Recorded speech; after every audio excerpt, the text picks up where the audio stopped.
From day one, I presented our gameplay team with what I thought was almost an impossible task, and that was to make our game look and feel way better than it ever has in the past. A major theme for us this year was this idea of the living world. Typically in basketball games, every team has kind of felt the same.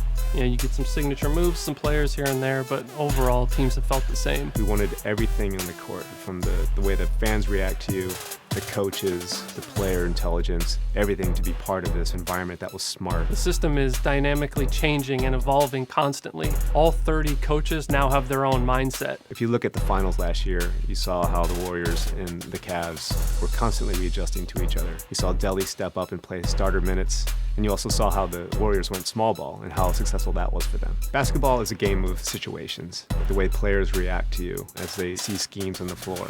The way the coaches can see the patterns that you're trying to do and recognize it and adapt to it. In the regular season, Greg Popovich may give you just his base general pick and roll defense. But say you have success in game 1 of the playoffs versus them, game 2 is going to be entirely different. All these things make you have to step up to the challenge and come up with ways to solve these problems. Fundamentally, every single game relies on a good motion system, and basketball is no different. Situational movement gives the players the ability to detect when and how to move around the floor. It allows our players to detect opportunities. So with Steph Curry, you're going to see him come off an off-ball screen to get open at the three-point line if the opportunity presents itself. If it's not there, he's going to cut to the basket and deviate the plan. He's not stuck in anything. He can continually evaluate the floor. Things like that we can never do before. And now with this new system, we can do those things. We really feel like the X's and O's of NBA basketball have never been replicated this true to form ever before.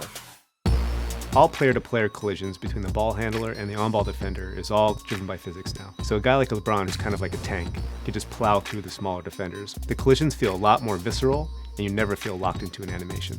We've also expanded our signature size-up functionality. So now every player has up to 4 size-ups they can do in any direction, and they look and feel beautiful. Post this year was completely rewritten from the ground up.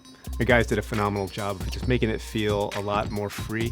You feel like you have complete control over your player at all times. For NBA 2K16, we implemented a foot planting technology that detects exactly when your toe touches the floor and when it leaves the ground. What this does is actually it adds visual authenticity to player movement, and you can actually feel the physics, change in direction, cutting, overall player velocity. In the end, it gives us this visual authenticity in the game.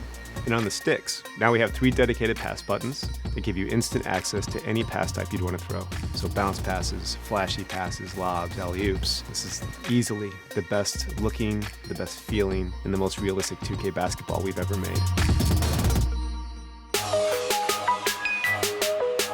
Well, winning is not a sometimes thing, it's an all-the-time thing. So this year, we had to top what we did last year.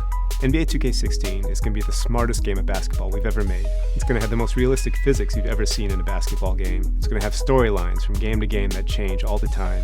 I can't speak highly enough of our gameplay team and what our engineers pulled off this year. They really pulled off the impossible. NBA 2K16 is going to be the most authentic sports gaming experience that you've ever played.